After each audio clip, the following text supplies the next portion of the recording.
So today I didn't blog much because I was very busy working. Because I'm not a magician, I cannot do magic and blog at the same time. That would be like absolutely impossible, or at least very, very difficult. And I don't think my client will be happy that I'll be like with a camera and blogging around.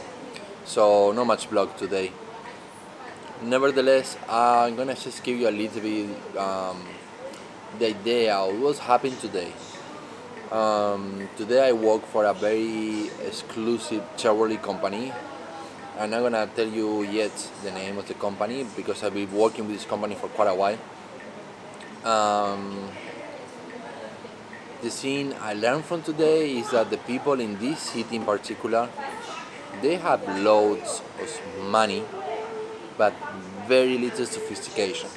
They're like uneducated rich people. Remember this movie of this like I don't remember what's the name of the movie, where these Texan people strike oil and then they move to Beverly Hills, and it really reminds me of this movie. It's like hilarious. People just they have money, no sophistication whatsoever. Nevertheless, the people is very friendly here.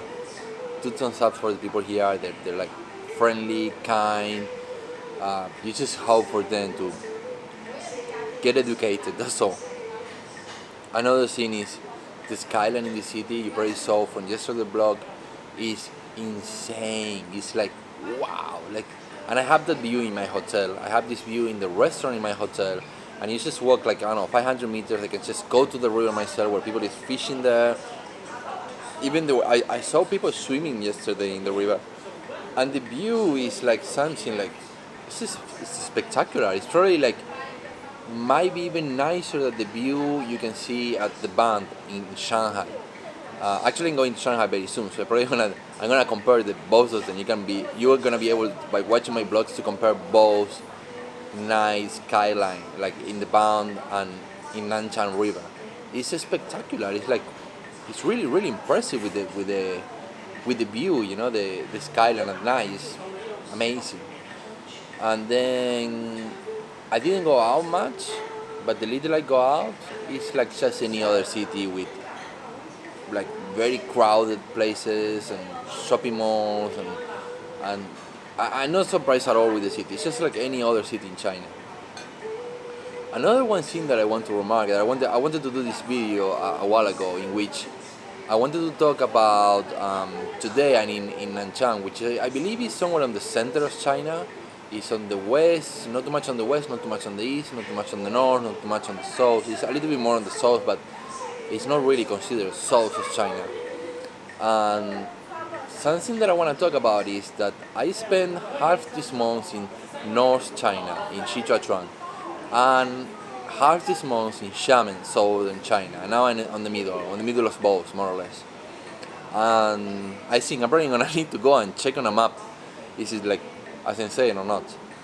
But basically, what I want to talk about is this whole thing about China, in which they say that people in the north are one way. Why won't you focus? Focus.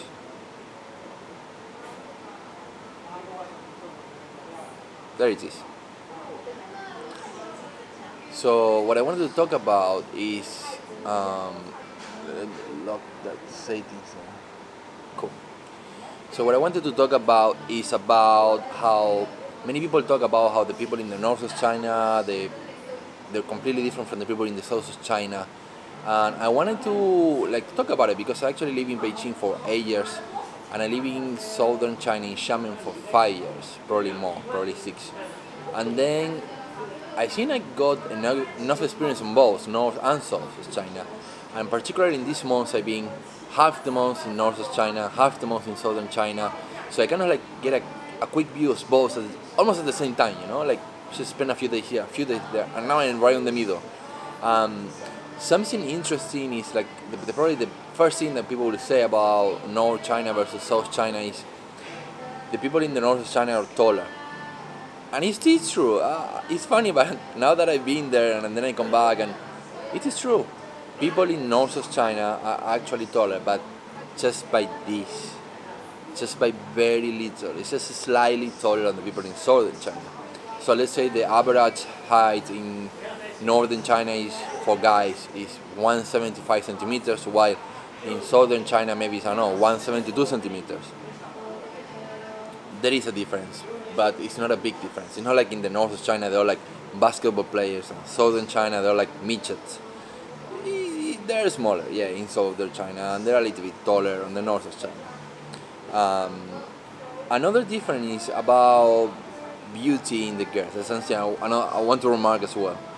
So, as I already mentioned, people in the south is shorter, smaller, while people in the north might have a slight tendency to be taller, bigger. So, here is the thing: there is not more beautiful girls in north or more in the south. It's according to your taste. So, for example, I like small girls, small, slim girls, like my wife, for example. She's southern Chinese, and there is a tendency for smaller girls in southern China and slightly taller, bigger girls in north of China.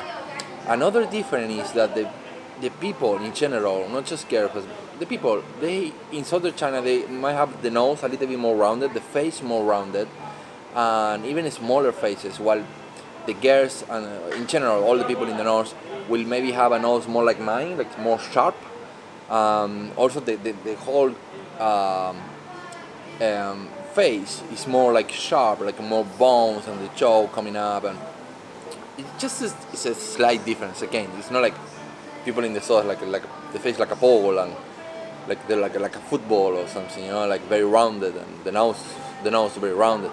It's just a slightly more rounded faces and the whole face is more rounded, and while in the north is not so rounded. That's one big difference. Then the people in the south, and this is something very important. This is another north versus south in which I definitely go with the north. And this one is people is absolutely a lot more kind. I don't know how to press this one right, so I don't offend anybody. But people in the north, they don't care so much about money like people in the south. People in the south, they kill for money. I mean, they're very focused. It's just very focused, money oriented. They just have to make money. That's it. That's all they do. It's just think how to make money. There is no other thing in their heads. While people in the north, they think about friendship. They think it's like, I don't know, if you go to a restaurant, the guy who cook might think, I want to do my food taste very good. If I can make money better. It's a different mindsets of the people in the north versus the south. So it's hard to explain this thing, but I really have this feeling that the people in the north, they care a lot less about money than the people in the south, where they're like very money oriented. And then the people in the north, they're a lot more easy to make friends, for example. While the people in the south, because they're so busy working and doing stuff, it's a lot harder to make friends. Also, I noticed that the people in the north, they're more passionate. So they might get angry and fight on the street. The next day, they're drinking a beer together. The people in the south, if they're angry, they're really angry and they fight. And the next day, they're not friends. That basically kind of rounded out was like north versus south in China. There are differences. These are all Chinese people at the end. And another one little different I want to remark. It's not about culture, but it's just about the language. If you are in the north of China, it's very likely that people speak Chinese. It sounds crazy, right? I mean, we're in China and people speak Chinese, yeah. Duh, of course. But don't say that. Because southern China, there is a big difference. Everybody have a different language. I live in Xiamen, speak Minahua. You move a little bit like towards, I don't know, northern Fujian and speak Hakka. You go towards the south and speak Cantonese, and there are so many languages. There are in one province like Fujian, there could be as much as 10 different languages, probably more. While in North China, they just speak Chinese, and they have a very similar accent to the accent in the way they speak in Beijing, which is what the government say that's Chinese, the official language, the Chinese from Beijing. So if you go anywhere in the north and you speak Chinese, that's it. They understand you and you can hear what other people talk. That's a big advantage, because sometimes maybe I would say in Xiamen I speak, they also understand me, most of the people, like 95%. But sometimes people talk between them and you are left out. that will not happen in the north of China. So that's just a few differences that I wanted to talk about, and I'm about to enjoy my dinner now. So thank you guys. Good night. Sorry for not blogging today and just talk, chat. Oh well, I just wanted to talk a little bit with you guys.